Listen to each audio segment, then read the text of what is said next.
warahmatullahi wabarakatuh. Salam dan salam kebajikan.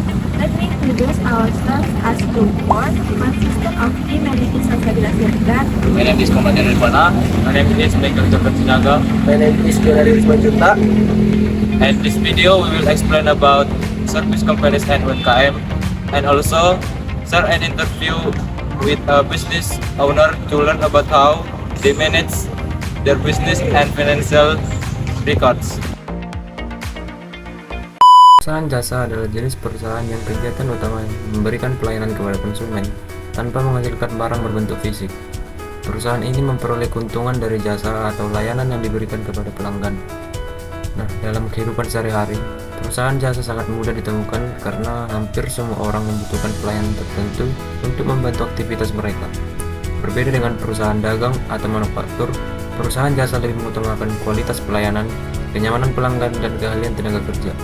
Oleh karena itu, kepuasan pelanggan menjadi faktor yang sangat penting agar perusahaan jasa dapat berkembang dan mendapatkan banyak pelanggan tetap. Baik, ini adalah ciri-ciri perusahaan jasa. Yang pertama itu tidak menjual barang fisik. Perusahaan jasa tidak menjual barang yang dapat disentuh atau disimpan seperti perusahaan dagang. Yang dijual adalah pelayanan atau kemampuan dalam membantu kebutuhan pelanggan. Oleh sebab itu, hasil dari jasa biasanya hanya dapat dirasakan manfaatnya tanpa memiliki bentuk nyata. Sebagai contoh, seorang dokter memberikan layanan kesehatan kepada pasien, guru memberikan pembelajaran kepada siswa, dan fotografer memberikan jasa pemotretan kepada klien. Yang kedua, pendapatan berasal dari pelayanan. Sumber pendapatan utama perusahaan jasa berasal dari pembayaran pelanggan atas pelayanan yang diberikan. Semakin baik pelayanan yang diberikan, maka semakin besar kemungkinan pelanggan akan kembali menggunakan jasa tersebut. Misalnya, bengkel memperoleh pendapatan dari jasa perbaikan kendaraan, hotel memperoleh pendapatan dari penyewaan kamar, sedangkan salon memperoleh pendapatan dari layanan kecantikan. Yang ketiga sangat mengutamakan pelayanan. Keberhasilan perusahaan jasa sangat dipengaruhi oleh kualitas pelayanan yang diberikan kepada pelanggan. Pelayanan yang baik dapat membuat pelanggan merasa puas dan kembali menggunakan jasa tersebut di masa mendatang. Pelayan yang baik dapat berupa sikap ramah, cepat tanggap, sopan, bersih, dan profesional. Jika pelayanan buruk, pelanggan dapat merasa kecewa dan memilih menggunakan jasa perusahaan lain. Oleh karena itu, perusahaan jasa harus selalu menjaga kualitas pelayanannya. Baik, di sini selanjutnya ada jenis-jenis perusahaan jasa. Adapun yang pertama yaitu jasa transportasi, yang dimana contohnya itu ada bus, travel, taksi online, kereta api, dan juga jasa ekspedisi, yang dimana pendapatan perusahaan diperoleh dari biaya perjalanan atau ongkos pengiriman yang dibayarkan oleh pelanggan. Selanjutnya di sini ada jasa keuangan, yang dimana contohnya ada bank, koperasi, dan asuransi, yang dimana perusahaan jasa keuangan itu memperoleh pendapatan dari bunga, biaya administrasi, dan juga premi. Selanjutnya di sini ada jasa pendidikan. Jasa pendidikan ini contohnya ada sekolah, universitas, kursus bahasa, bimbingan belajar, dan juga pelatihan komputer, yang dimana pendapatan diperoleh dari biaya pendidikan atau uang kursus. Selanjutnya ada jasa kesehatan. Contoh dari jasa kesehatan dimulai dari rumah sakit, klinik, puskesmas, laboratorium, dan juga apotek, yang dimana perusahaan jenis jasa kesehatan ini memperoleh pendapatan melalui biaya pemeriksaan, pengobatan, rawat inap, dan pelayanan kesehatan lainnya. Selanjutnya ada jenis jasa perusahaan pariwisata dan penginapan, yang dimana contohnya ada hotel, travel wisata, tour guide, dan villa, yang dimana pendapatannya diperoleh dari biaya penginapan dan juga layanan wisata. Selanjutnya ada jasa profesional atau keterampilan, yang dimana contohnya ada penjahit, fotografer, desainer, konsultan, jasa bordir, dan akuntan. Contohnya itu di sini ada penjahit, yang dimana dia memberikan keprofesional atau keterampilannya dalam menjahit, yang dimana Pendapatannya itu diperoleh dari pelayanan atau keahlian yang diberikan kepada pelanggan. Selanjutnya ada jasa otomotif. Contoh dari jasa otomotif adalah bengkel, servis motor, tambal ban, dan door smear, yang dimana pendapatannya itu diperoleh dari biaya servis, perbaikan, dan juga pencucian kendaraan bagi door smear.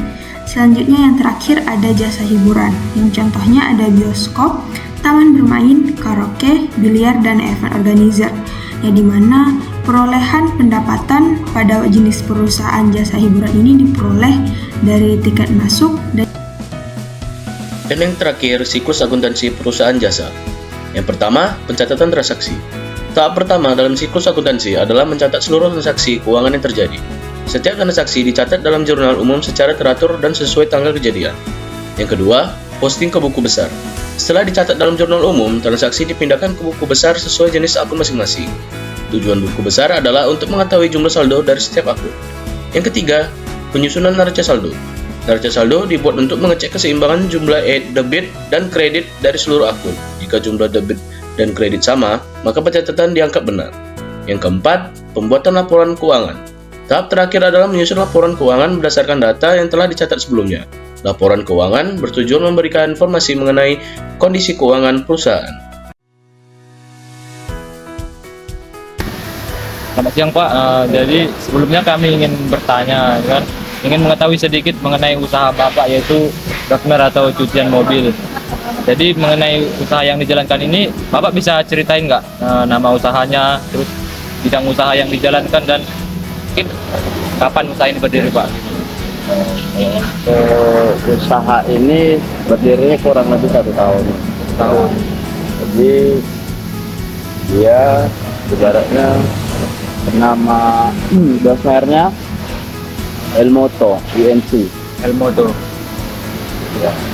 Kalau ini bidang jasanya Pak, gitu Pak? Bidang jasa yang dijalankan. Yang maksudnya yang orang Bapak tawarkan kepada gitu. konsumen. Contohnya kayak yang ini apakah cuma cuci mobil aja gitu. oh kita meneliti selain kalau emang ada katanya mau salon juga bisa gitu. Mungkin dibalik berdirinya usaha ini, mungkin Bapak adalah alasan tertentu untuk mendirikan usaha ini. Mungkin ada Pak alasannya kenapa didirikan gitu. Dalam setiap usaha itu kan kita mendirikan itu kan untuk kebijakan kehidupan sehari-hari. Dan pastinya mungkin diperlukan lah Pak modal dan pengelolaan keuangan dari usaha ini. Jadi kami boleh tahu nggak Pak? Jadi kami ingin mengetahui dari mana sumber modal awal usaha ini diperoleh gitu Pak. Kalau untuk masalah itu sih saya kurang tahu karena itu cuma sebagai staf pekerja aja. Ya Pak. Terus menurut Bapak lah gitu, mungkin ini menggunakan dana pribadi atau bantuan dari pihak lain gitu? Kurang lebihnya dana pribadi. Dana pribadi ya Pak. Mungkin gini Pak, kan setiap usaha pasti memiliki pelanggan atau target pasar tertentu gitu. Jadi menurut Bapak ini siapa target utama gitu dari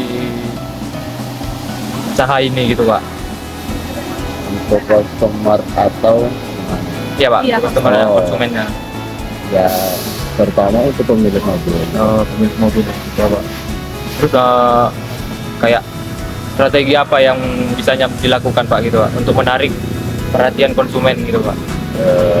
Terutama dari sikap kita banyak senyum dan attitude dia kepada customer ramah gitu. Empat.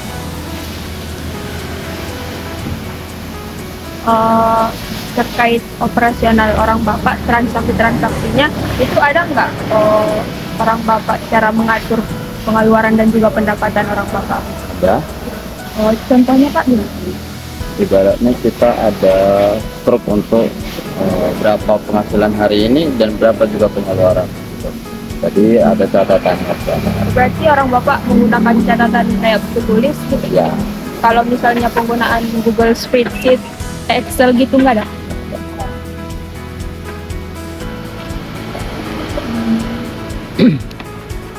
Pasti dalam usaha ini Bapak pasti punya tantangan dalam mengelola usaha ini. Contoh tantangan yang sering Bapak hadapi setiap harinya itu apa Pak, dalam mengelola usaha ini? Kalau untuk masalah tantangan itu resikonya enggak. Ibaratnya kayak tantangan resiko untuk kita naikkan hidrolik ini kan resikonya ada resikonya. Pasti dalam setiap usaha itu kan pasti ada resikonya. Jadi untuk sementara sampai sekarang dulu masih belum ada.